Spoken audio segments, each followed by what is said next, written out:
The rain drummed against my bedroom window like fingers tapping impatiently on a desk, and I lay there in the dark, listening to my marriage die one drop at a time.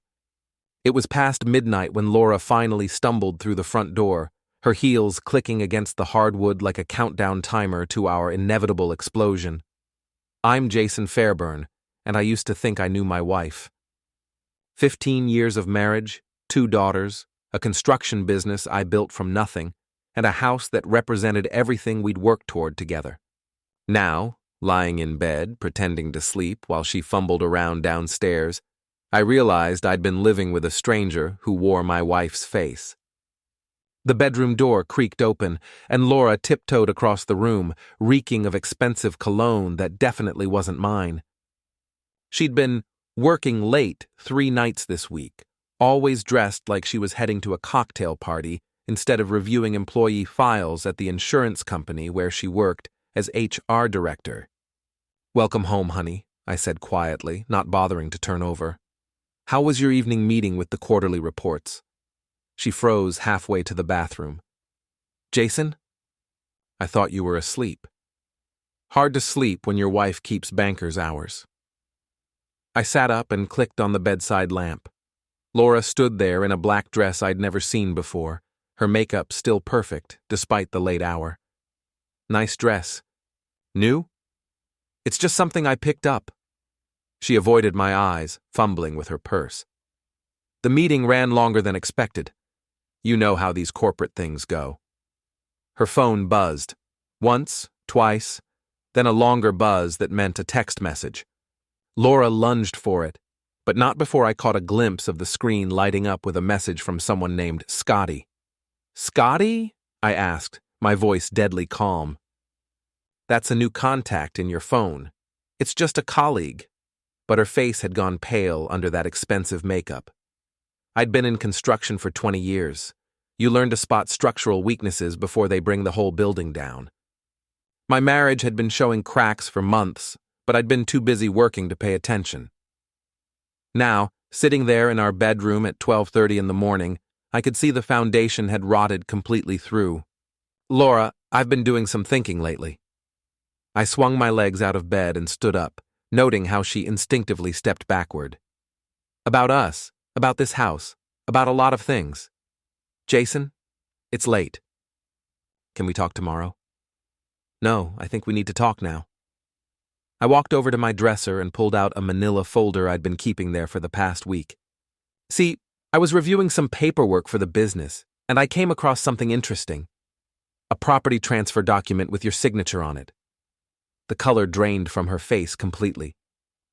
"I don't know what you're talking about." "Really? Because according to this document, you signed over the deed to our house to someone named Scott Williams. Ring any bells? Maybe goes by Scotty to his friends?" Laura's phone buzzed again. This time, she didn't even try to hide it as she read the message. Whatever it said made her straighten up, and when she looked at me again, the guilty expression had been replaced by something cold and calculating. "You want to know the truth, Jason? Fine. Yes, I've been seeing Scott. Yes, I signed the papers. This house belongs to him now, which means it belongs to me too, since we're together." The words hit me like a sledgehammer to the chest, but I kept my expression neutral. 20 years of dealing with contractors, suppliers, and city inspectors had taught me never to show weakness when someone was trying to screw you over. "Together," I repeated. "How long?" 6 months. She lifted her chin defiantly. "He's everything you're not, Jason. Successful, ambitious, sophisticated. He owns half the luxury properties downtown. And now he owns our house too." "That's right. So here's how this is going to work." She crossed her arms, looking like she was delivering a termination notice at work. "You have 48 hours to pack your things and get out. Scott's moving in this weekend, and we don't want any drama in front of the girls." I nodded slowly, like I was considering her generous offer. 48 hours. That's right. Don't make this harder than it has to be. I walked over to the window and looked out at our front yard, where I'd spent countless weekends planting trees, building a swing set, creating a home for my family. In the distance, I could see Mrs. Larrabee's house, where our elderly neighbor kept watch on the neighborhood like a hawk. She'd probably seen Scott's car in our driveway plenty of times over the past 6 months. You know what, Laura? You're absolutely right. I turned back to her with a smile that made her take another step backward. This house does need a solid foundation to stand on. I'm glad you mentioned that. What's that supposed to mean? Oh, you'll find out soon enough. I headed toward the bedroom door. Enjoy your new living arrangements. I'm sure Scott will make a wonderful landlord. Where are you going? To sleep in the guest room. Don't worry, I'll be out of your hair soon enough. I paused in the doorway. Just one piece of advice from someone who's been in construction his whole life. Always read the fine print before you sign anything, especially when it comes to property ownership. I left her standing there looking confused and went downstairs to the guest room. As I settled into the narrow bed, I couldn't help but smile in the darkness. Laura thought she'd played the perfect game, trading up from a blue-collar husband to a luxury real estate developer. What she didn't know was that I'd been expecting this move for weeks. And what neither she nor her boyfriend Scott Williams knew was that while he might own the house now, I still owned something much more valuable, the land it was sitting on. Let them enjoy their victory for a couple of days. Soon enough, they'd learn what happens when you try to build your future on someone else's foundation. The next morning, I was loading tools into my pickup truck when Manny Gutierrez pulled up in his battered Ford. Manny had been my right-hand man for 8 years, ever since he'd answered my Craigslist ad looking for someone who knew the difference between a Phillips head and a flathead screwdriver. What I got was a guy who could frame a house, run electrical, and tell jokes that would make a sailor blush. "Boss, you look like someone pissed in your coffee," Manny said, climbing out of his truck. "What's eating you?" My wife decided to trade me in for a newer model. I slammed the tailgate shut harder than necessary. Some hotshot real estate developer named Scott Williams. The guy with the billboards all over town? Williams Luxury Properties, where dreams come true. Manny shook his head. Man, I hate that guy's stupid face, always smiling like he just won the lottery. Yeah, well, apparently he thinks he has. Laura signed the house over to him. She can't do that. It's your house, too. Actually, she can? And she did. I pulled out the property transfer documents I'd found. Turns out my loving wife forged my signature on a quitclaim deed 6 months ago. Legally, the house belongs to Scott now. Manny studied the papers, his expression growing darker. This is some serious bullshit, Jason. What are you going to do? Well, first I'm going to move my stuff out of the house like a good little boy. Then I'm going to remind Mr. Williams and my dear wife about something they seem to have forgotten. What's that? The difference between owning a house and owning the land it sits on.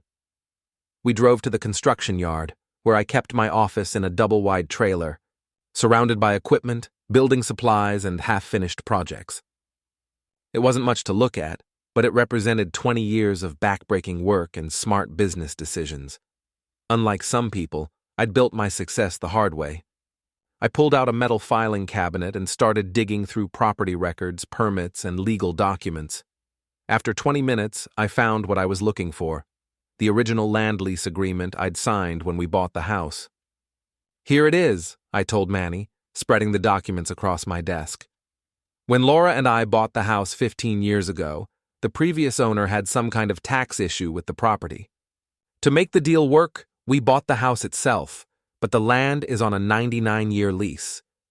So the lease is in my name only. Laura never signed it because she was pregnant with Beth and couldn't make it to the closing. Scott Williams owns a house, but he doesn't own the dirt it's sitting on. Manny's face lit up like a kid on Christmas morning. You mean he can't do anything with the property without your permission? That's exactly what I mean. No renovations, no landscaping, no nothing without the landowner's approval. And if he wants to sell it, the new owner would have to negotiate a new lease with me. This is beautiful, boss. What's the first move?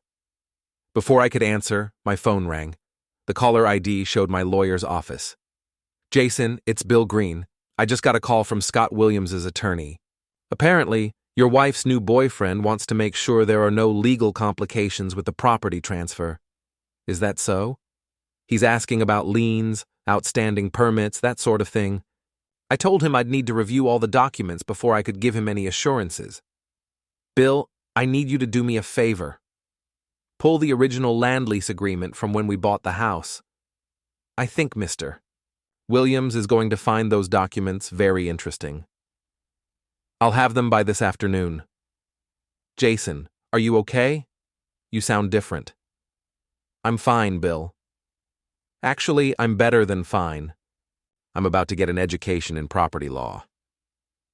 After I hung up, Manny and I spent the rest of the morning installing security cameras around the construction yard. If Scott Williams was the type of guy who'd steal another man's wife, he might be the type to try other forms of intimidation. You know what we should do? Manny said as he mounted a camera on the trailer's roof. We should drive by the house, see if Romeo's moved in yet. That's not a bad idea. But first, let's make a stop at Murphy's Hardware. I need to pick up a few things. Murphy's Hardware was the kind of old-school place that still sold individual screws and bolts by the pound. Tom Murphy had owned it for 30 years, and he knew every contractor in town. Jason! How's business? Tom called out as we walked in. Can't complain. Hey, Tom, you know anything about Scott Williams? The real estate guy? Tom's expression soured. That snake?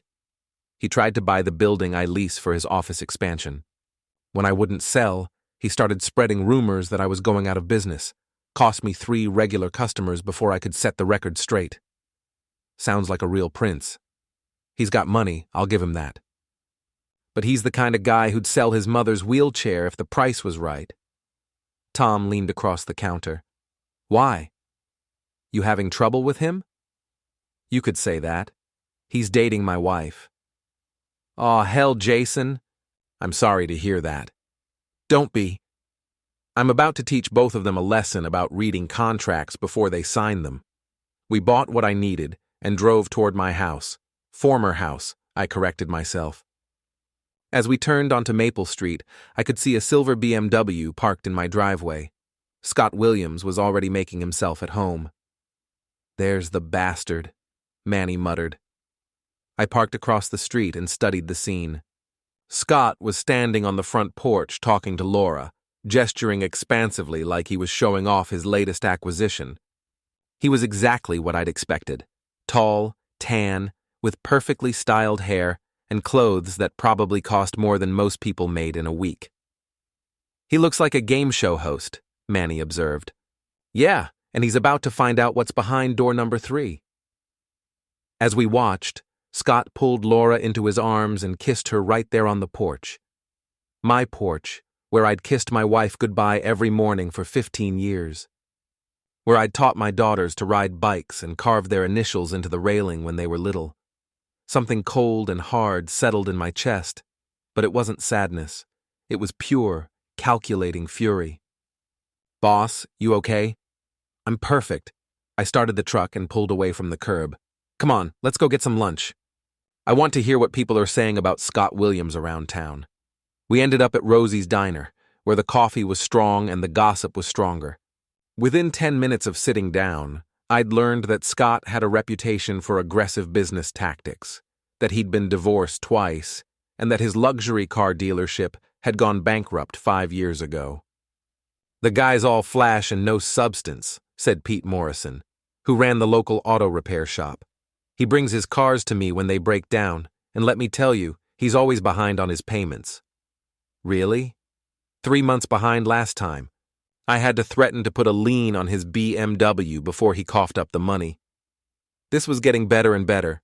I filed that information away for future use. My phone buzzed with a text from Laura. Jason, Scott wants to meet with you to discuss the transition. Can you come by the house at 7 p.m.? I showed the message to Manny. What do you think? I think Mr. Wonderful wants to mark his territory. Then let's not disappoint him. At exactly 7 o'clock, I knocked on the front door of what used to be my house. Scott Williams opened it wearing a shit-eating grin and a polo shirt that probably cost more than my monthly truck payment. "Jason, great to finally meet you, man." He stuck out his hand like we were old buddies meeting for drinks. "Come on in, make yourself at home." The irony of that statement wasn't lost on me, but I shook his hand and followed him into my own living room. Laura was sitting on the couch, looking nervous. She'd changed into jeans and a sweater, trying to look casual, but I could see the tension in her shoulders. "Can I get you a beer?" Scott asked, heading toward my kitchen like he owned the place. Which, technically, he did. "I'm good, thanks." "So, Laura tells me you're in construction." "That's great. I've got a lot of respect for guys who work with their hands." His tone was condescending as hell, like he was talking to a child. "I'm sure we can work out some kind of arrangement here that benefits everyone." "What kind of arrangement?" Scott sat down across from me, spreading his arms along the back of the couch in a gesture that screamed dominance. "Well, I know this situation is awkward for everyone involved, but the thing is, Laura and I are serious about each other, and we want to start our life together in this house."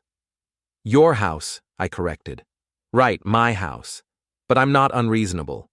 I'm willing to give you 60 days to find a new place, instead of the 48 hours Laura mentioned. And if you need help with a security deposit or first month's rent somewhere, I might be able to help out." I nodded thoughtfully, like I was considering his generous offer. "That's very kind of you, Scott. Can I ask you something?" "Sure."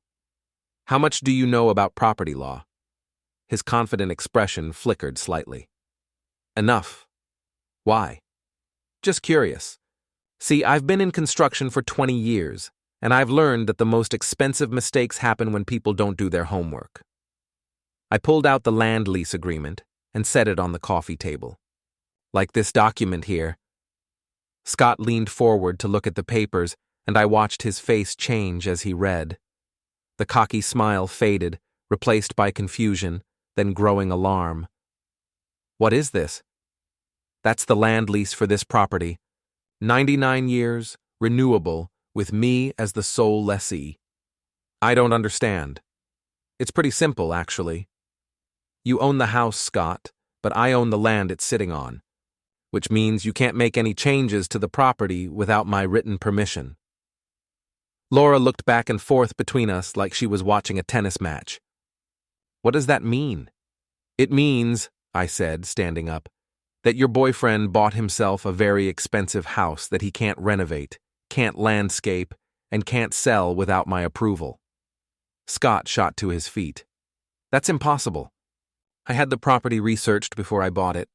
"Did you?"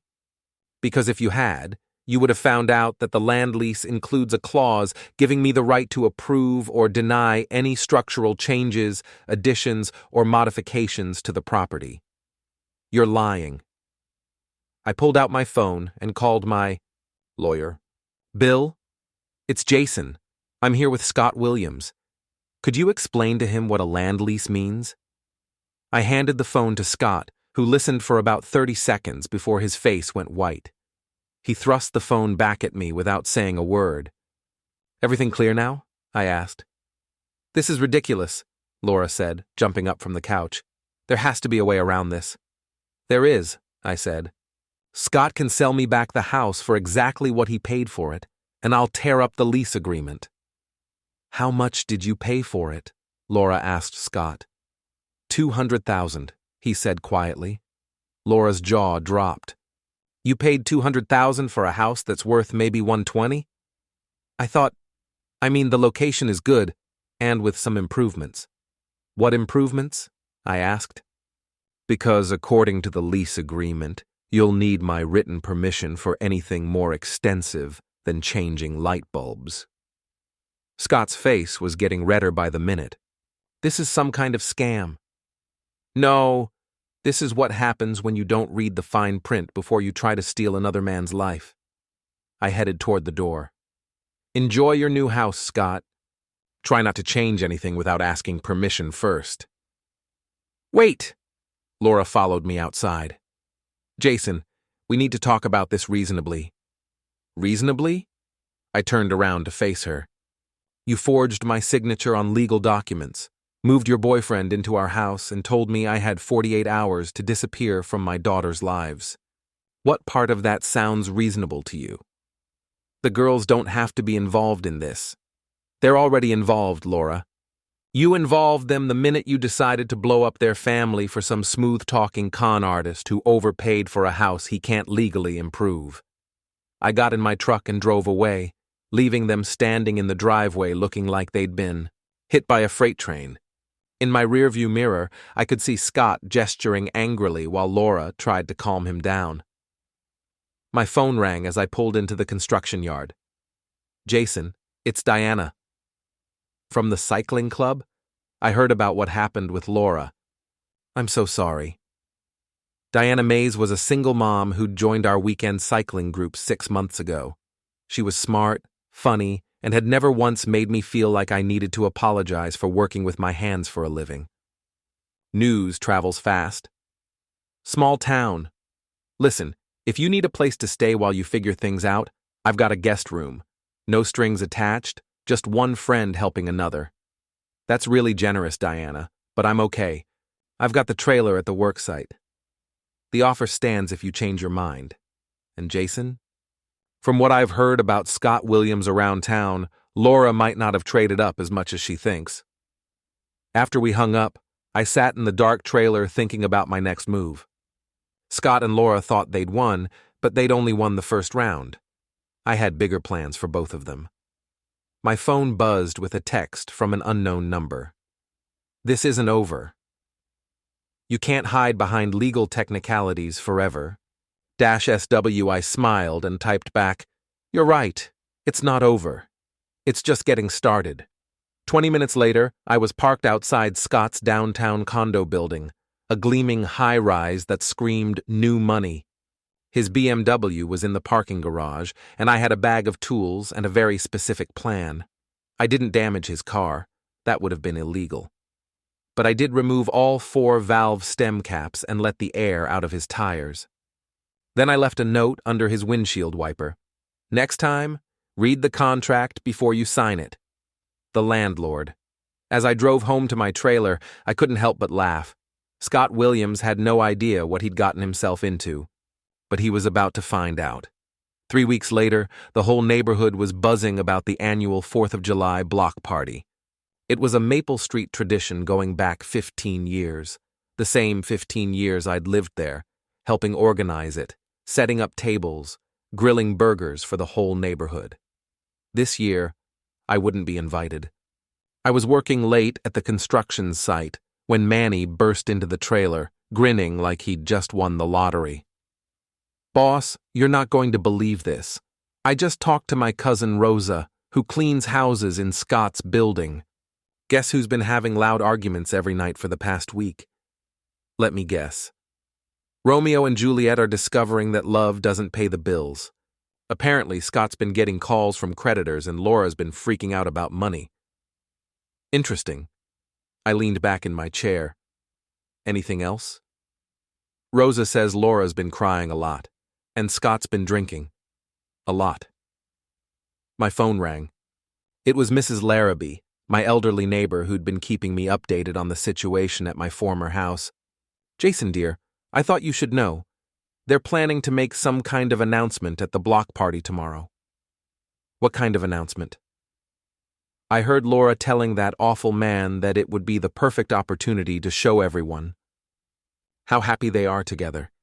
She's been going around inviting people, making a big production of it. Is that so? She asked me to make my famous potato salad. I told her I was too busy. Which I am. I'll be busy staying inside with the curtains drawn. I thanked Mrs. Larrabee and hung up. An announcement at the block party. That was perfect.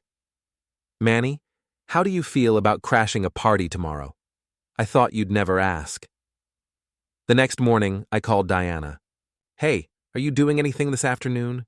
Just the usual. Laundry, grocery shopping, living the single mom dream. Why? Want to go to a block party? Whose block party? Mine. Well, my former block party. I think it's time I reminded some people that I used to live in this neighborhood. Diana was quiet for a moment. Jason, are you sure that's a good idea? Probably not. But it's going to be fun. At 3 o'clock, Diana and I walked down Maple Street toward the party. The whole block had been closed to traffic, with tables set up in the middle of the street and a DJ playing music from someone's front yard. Kids were running around with sparklers, and the smell of barbecue filled the air. It looked exactly like every other 4th of July block party I'd helped organize for the past 15 years. There they are, Diana said quietly. Scott and Laura were holding court near the main food table, surrounded by neighbors I'd known for years. Scott was wearing red, white, and blue shorts that made him look like a walking flag, while Laura had on a sundress that probably cost more than most people's rent. Jason!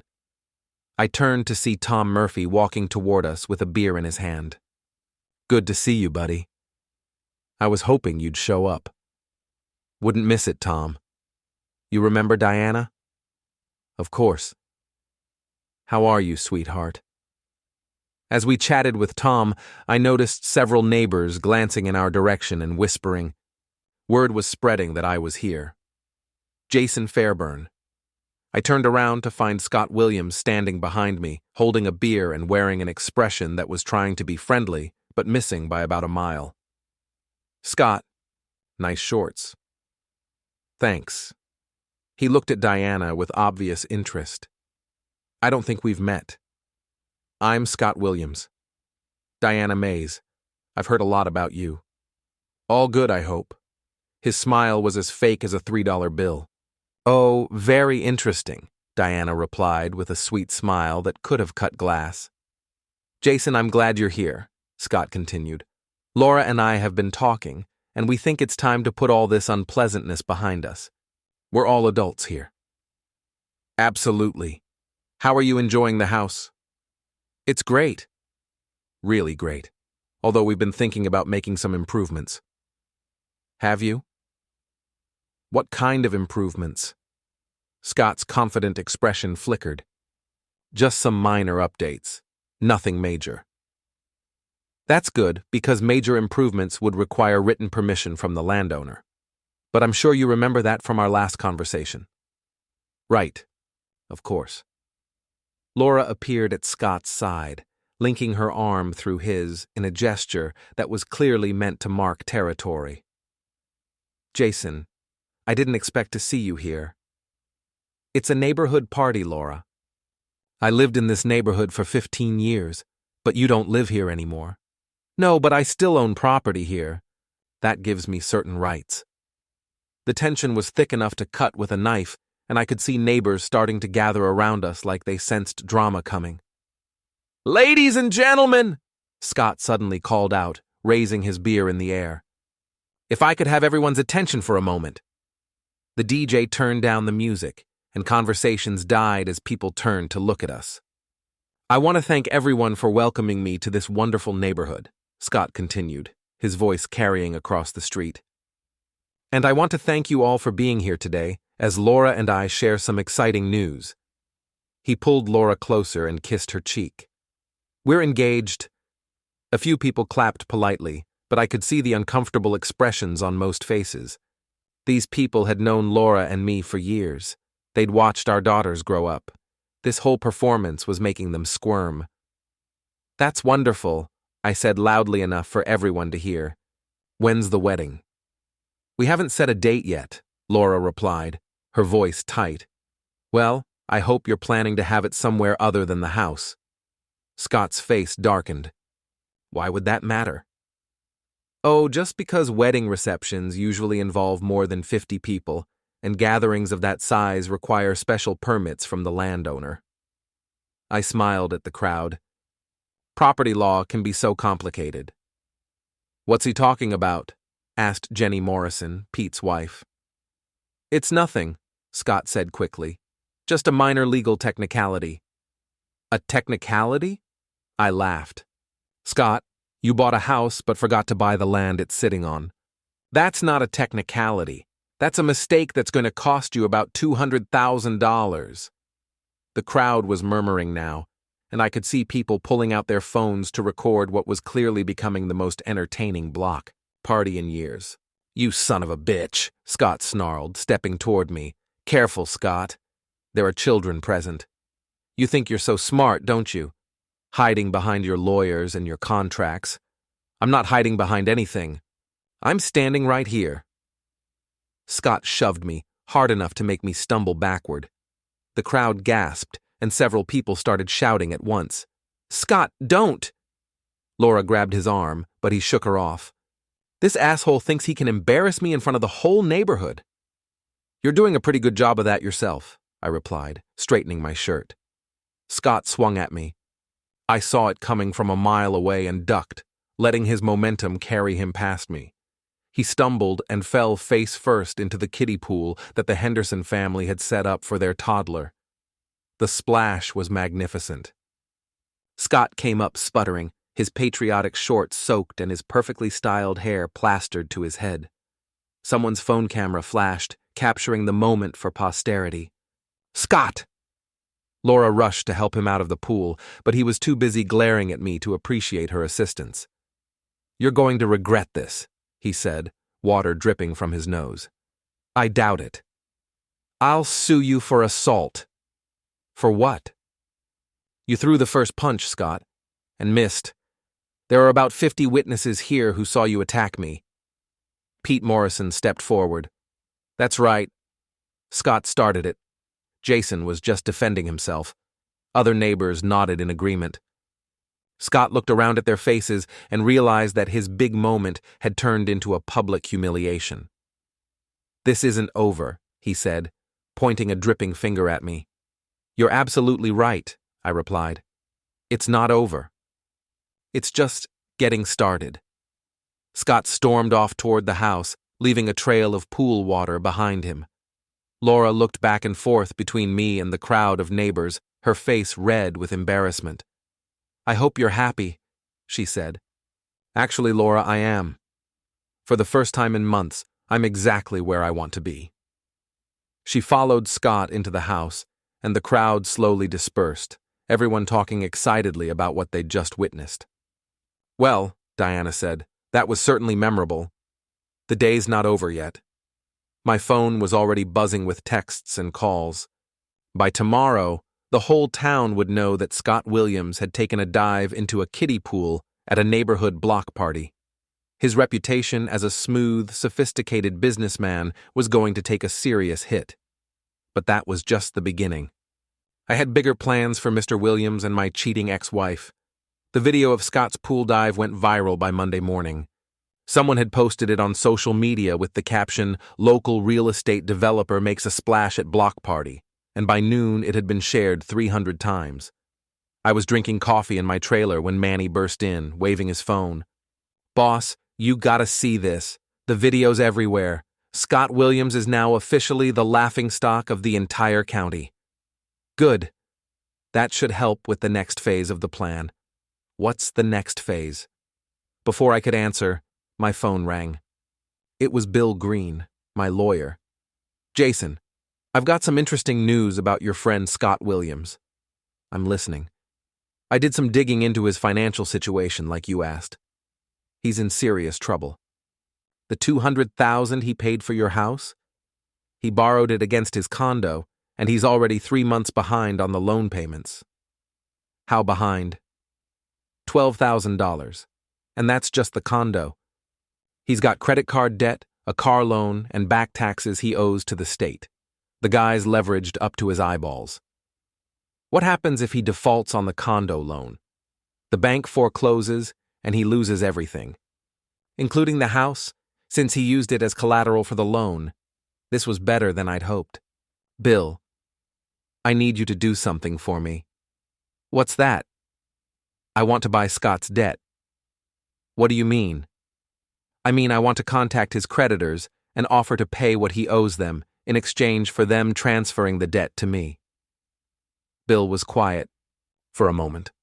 "Jason, that's going to cost you a lot of money." "I've got money.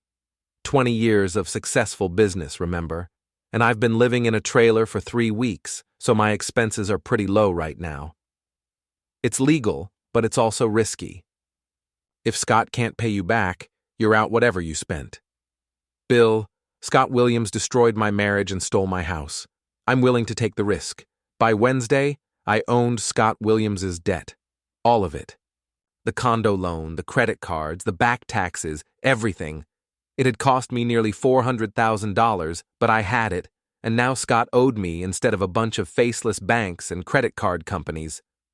The best part? He didn't know it yet. I was working on a job site Thursday morning when my phone rang. It was Laura. "Jason, we need to talk." "About what?" "About this ridiculous situation with the house. Scott's been getting calls from lawyers all week." "Has he? That's interesting. Don't play dumb. You know exactly what's happening. His creditors are demanding payment, and he can't refinance the condo because of some kind of legal complication." "What kind of legal complication?" "Something about the debt being transferred to a private party. The bank won't tell him who." I smiled. "That is complicated." "Jason, I know you're angry, but this has gone far enough.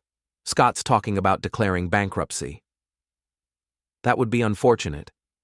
For both of you." "What's that supposed to mean?" "Well, if Scott goes bankrupt, he'll lose the house. And since you're not legally married yet, you won't have any claim to it." Laura was quiet for a long moment. "What do you want?" "I want to meet with both of you. Tonight. At the house." "Fine." 7 o'clock. I spent the rest of the day preparing for what I hoped would be the final confrontation. I had all the paperwork ready, the debt transfer documents, the land lease agreement, and one more surprise that Scott and Laura weren't expecting. At exactly 7 o'clock, I knocked on the front door. Laura answered, looking like she hadn't slept in days. "He's in the living room," she said without preamble. Scott was pacing back and forth in front of the fireplace, his usual confidence completely gone. He looked like a man who just realized he was standing in quicksand. "Jason, thank God you're here. We need to work something out." "Do we? I thought you had everything under control." "Look, I know we got off on the wrong foot, but we're all reasonable people here. There has to be a way to resolve this situation that works for everyone." "I'm listening." Scott stopped pacing and turned to face me. "I'll sell you back the house. For what I paid for it. 200,000. "Right. 200,000 and we'll call it even." "That's an interesting offer, Scott." "There's just one problem." "What's that?" I pulled out the debt transfer documents and set them on the coffee table. "You don't have $200,000. In fact, you don't have any money at all." Scott looked at the papers, and his face went white. "What is this?" "Those are the documents transferring all your debts to me. Your condo loan, your credit cards, your back taxes. I own all of it now." "That's impossible." "It's perfectly legal. I contacted all your creditors and offered to pay what you owed them in exchange for transferring the debt to me. They were happy to get paid, and now you owe me instead of them." Laura sank into a chair. "How much does he owe you?" $412,000, plus interest." 400,000? Laura's voice was barely a whisper. "That's right.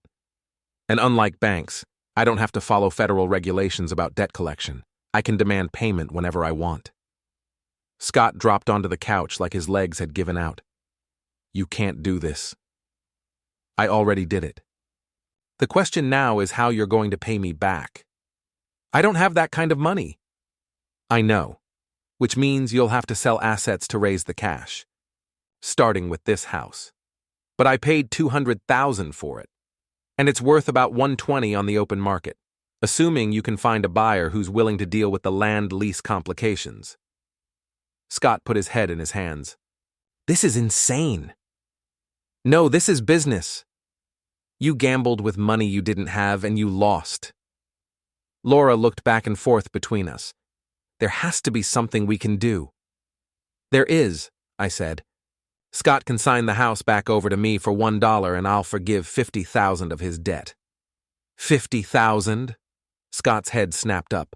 That still leaves me owing you over $300,000. That's right. Which you can pay off at $1,000 a month for the next 30 years. Think of it as a mortgage payment. $1,000 a month? I can't afford that. Then you better get a second job, or a third job. Whatever it takes. Scott stood up, his face red with anger. You bastard, you planned this whole thing from the beginning. Actually, I didn't. You handed me the opportunity when you decided to steal my wife and forge my signature on legal documents. I just took advantage of it. I should have you arrested for harassment. For what?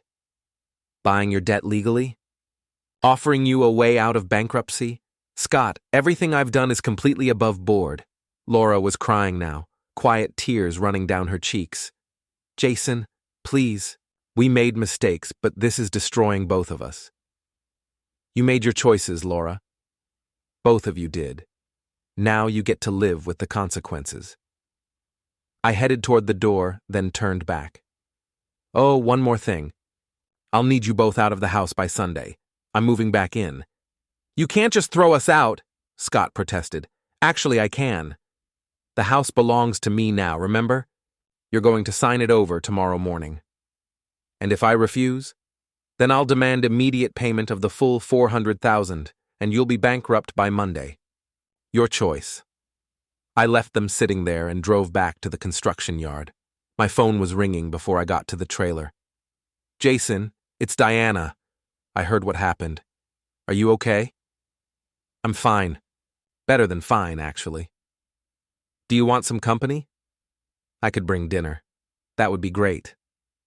An hour later, Diana showed up with Chinese takeout and a bottle of wine. We sat in the trailer eating lo mein and talking about everything except Scott and Laura. So what happens now? She finally asked. Now I move back into my house, and Scott Williams learns what it's like to work for a living instead of living off other people's money. And Laura? Laura made her bed. Now she gets to sleep in it. Diana nodded. You know, a lot of people would say you went too far. Maybe. But a lot of people have never had their lives destroyed by someone they trusted. True. She raised her wine glass.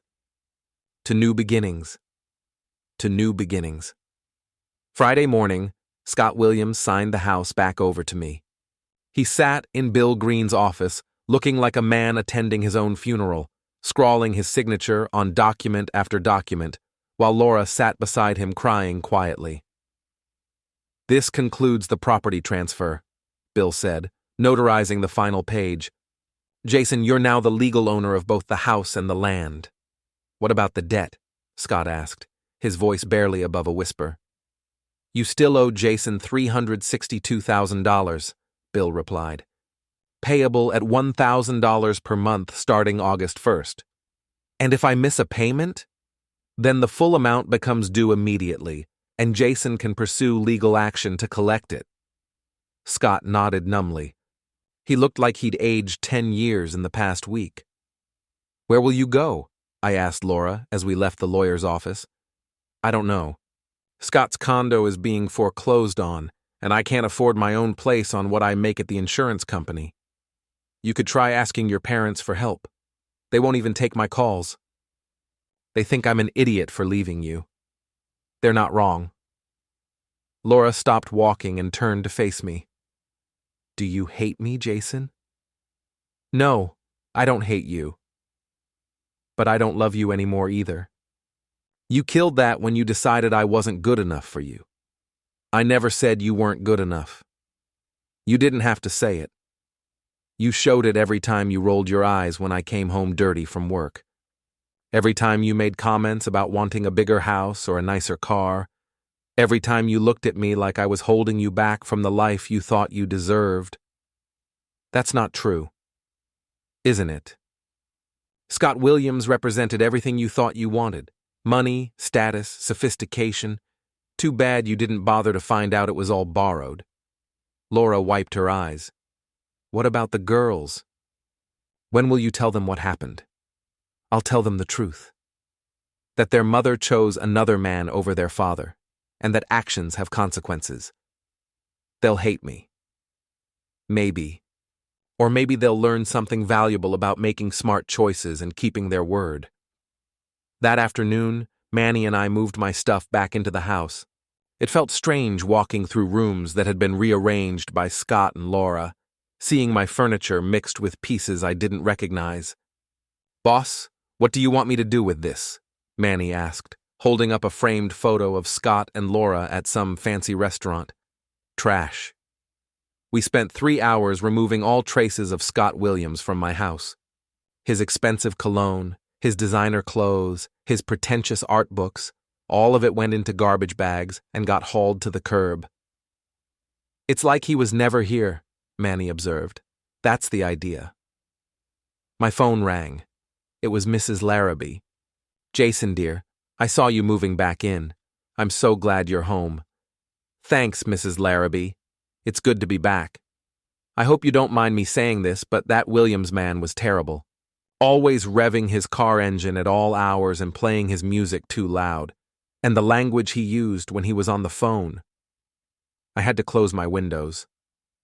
Well, you won't have to worry about that anymore." "Good. Oh, and Jason? I saved all the mail that came for you while you were gone.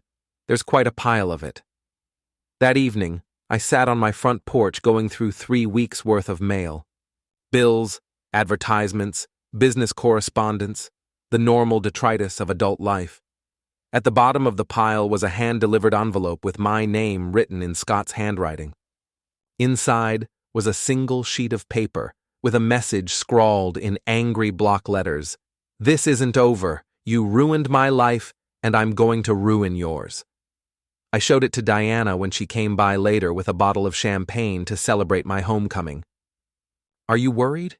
she asked. "Not really. Scott's all bluster and no substance. Besides, what's he going to do? He's broke, unemployed, and homeless. I'm not exactly shaking in my boots. Still, maybe you should show this to the police." "I will. But first, I want to see if Scott's dumb enough to actually try something." I didn't have to wait long.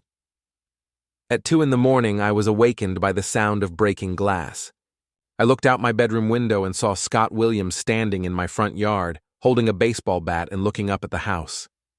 "Jason!" he yelled. "Get out here, you coward!" I pulled on jeans and a t-shirt and walked outside. Scott was swaying slightly, and I could smell alcohol from 10 feet away. "Hello, Scott. Little late for a social call, isn't it? You think you're so smart, don't you? You think you won. I did win. You're homeless and broke, and I'm back in my house. That sounds like winning to me. I'm going to destroy you. I'm going to tell everyone in this town what kind of man you really are." "What kind of man is that?" "A vindictive, petty little man who can't handle losing his wife to a better man." I laughed. "Scott, you're not a better man. You're not even a good man. You're a con artist who ran out of people to con." Scott raised the baseball bat. "Shut up." "Or what? You'll hit me? Go ahead, Scott. I've got 3 neighbors with their phones out recording this whole conversation. Assault me with a deadly weapon in front of witnesses. See how that works out for you." Scott looked around and saw that lights were coming on in houses up and down the street. Mrs. Larrabee was standing on her porch in her bathrobe, holding her phone. The Hendersons were watching from their upstairs window. "You set me up," Scott said. "I didn't set you up. You showed up drunk at my house in the middle of the night with a baseball bat. That was your choice. Everything that's happened is your fault." "No, Scott. Everything that's happened is the result of your choices. You chose to have an affair with a married woman. You chose to buy a house without reading the contract. You chose to borrow money you couldn't pay back. You chose to come here tonight with a weapon." Scott's face was red with rage and alcohol. "I should have killed you when I had the chance." "There it is," I said. "Ladies and gentlemen, Scott Williams just threatened to murder me. I hope you all got that on video." Scott realized what he'd said and dropped the bat. "I didn't mean that." "Too late. You said it, and it's recorded." Sirens were approaching. Someone had called the police. "This is all your fault," Scott said again, but the fight had gone out of him. "No, Scott. This is all your fault. And now you're going to jail." 2 police cars pulled up, and officers got out with their hands on their weapons. "Everyone stay calm," one of them called out. "What's the situation here?" "Officer, I'm Jason Fairburn. This is my house." "This man is Scott Williams, and he came here tonight with a baseball bat, broke my window, and threatened to kill me." "Is that true, sir?" the officer asked Scott. Scott looked around at all the neighbors watching, at the phones recording everything, at the broken glass scattered across my front lawn.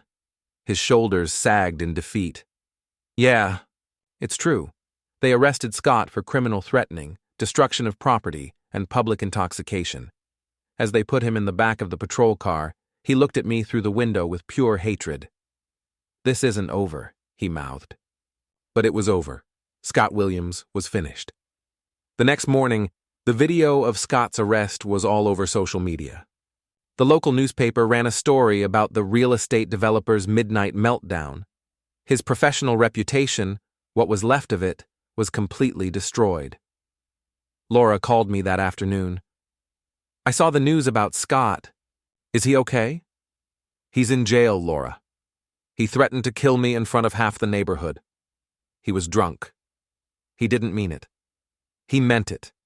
And now he's going to face the consequences. Jason, I know you're angry, but Scott's not a bad person. He's just lost. Scott Williams is exactly the kind of person he's always been. A selfish, entitled fraud who thinks the rules don't apply to him. The only thing that's changed is that he got caught." "What happens now?" "Now Scott goes to court, probably gets sentenced to a few months in jail, and then spends the next 30 years paying me back the money he owes. And you get to figure out what kind of life you want to build for yourself. Do you think, is there any chance we could ever work things out?" I was quiet for a long moment, looking around the house we'd shared for 15 years, thinking about the life we'd built together, and the way she'd thrown it all away for a man who turned out to be everything I'd told her he was. "No, Laura. There's no chance. You made your choice, and now you have to live with it." After I hung up, I walked out to my front porch and sat down in the chair I'd bought 15 years ago when we'd first moved into the house. The sun was setting, and the neighborhood was quiet except for the sound of kids playing in the distance. My phone buzzed with a text from Diana. "Dinner tonight?" "I'm cooking." I smiled and typed back, "I'll be there." Scott Williams had tried to destroy my life, and for a while, it had looked like he might succeed. But in the end, all he'd done was teach me something valuable about the difference between a house and a foundation. A house is just wood and nails and shingles. But a foundation, a real foundation, is built on solid ground, with careful planning and honest work. It's built to last. Scott had tried to build his life on lies, borrowed money, and other people's dreams. When the storm came, it all washed away. But I was still standing.